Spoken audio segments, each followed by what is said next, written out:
Hello, welcome to another edition of Mr. Flynn's Histories and Moments. Today's moment we're going to focus on is some muckraking journalists, some of my personal favorite journalists in American history. We're going to look at Upton Sinclair, we're going to look at Jacob Riis, we're going to look at Thomas Nast. So take a look at these gentlemen and let me know what you think.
That was pretty amazing, right?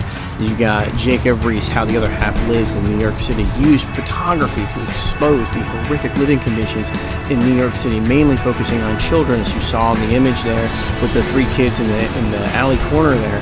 And then you saw Bandits Roost in 1888. That was probably one of the most dangerous alleyways in New York City. And you can just tell by looking at the photo, would you really want to walk down that alley at night? That's when that photograph was taken. And then you look in past that, you move into Thomas Nast, one of my all-time personal favorite cartoonists, whose main opponent was William Boss Tweed in New York City. Now, if you've ever seen Law and Order, the courtrooms that they do all their cases in, that's known as New York City Courthouse. It used to be known as the Tweed Courthouse, and it's a whole huge scandal that was involved in how that thing got built. Tweed is going to become a political party boss, giving out favors to that. Never held elected position, but ran the party and used the Irish to do all of his dirty work in New York City at the time. Then you have Upton Sinclair, who probably wrote one of the best books of the late 19th century, The Jungle, focusing on the meatpacking industries. You saw from some of the infographics that came across, focusing on child labor, horrific working conditions, all these things coming together, that this truly was a progressive period in American history where people finally were sick and tired of being abused, beaten down. You don't want a 12-year-old child working 13 hours in a factory with only maybe one break, working Monday through Saturday. That's what they got paid.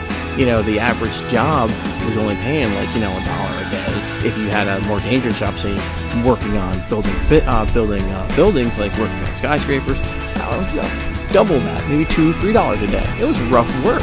But you know what? When you look at Riis's photos, you see the exposure and how these people were treated, and that's what Riis wanted to expose to the wealthy elite. He wanted to show them this is what your greed has done to society.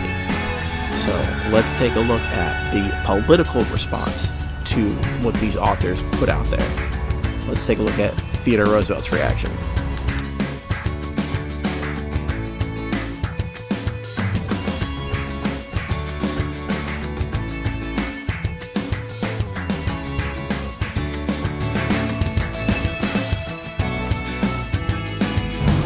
That was pretty cool, right? Roosevelt's one of my all-time personal favorite presidents. He didn't mince words with people. He said it like it was and told people how it was. He was really upset, how things went down with the meatpacking industry. It exposed a lot of things, and in fact, passing the Meat Inspection Act, Pure Food and Drug Act, all these things coming out together, and all of it because of these three journalists. Thomas Nast cartoons, most of the people, in New York City at the time was a melting pot of society, immigrant nationalities. They couldn't read English, they could speak English, but they could speak their own native languages. But they could understand what was going on in those cartoons that Nast was putting out there. As you saw in the one I put out there, in Counting Their Strength, you don't have to be able to read English to know exactly what's going on in that cartoon there. Think about the population in New York City at the time. And you look at Roosevelt's reaction to the meat industry, it's no wonder these laws got passed and society's forever going to be changed because of this. I really hope that you've kind of been enlightened by what we've learned about today with the progressive period and muckraking journalists. Journalists have power. They really do. They are America's watchdogs. They are there to protect you, me, and everybody else from, abuses of society. So, with all of that in mind, I hope y'all are staying safe, social distancing yourselves. I know we can be out in public today. It's so excited to be out in public. But please remember, wear your mask 6 feet apart. Enjoy the beautiful weather that is here Monday morning in Jacksonville, Florida.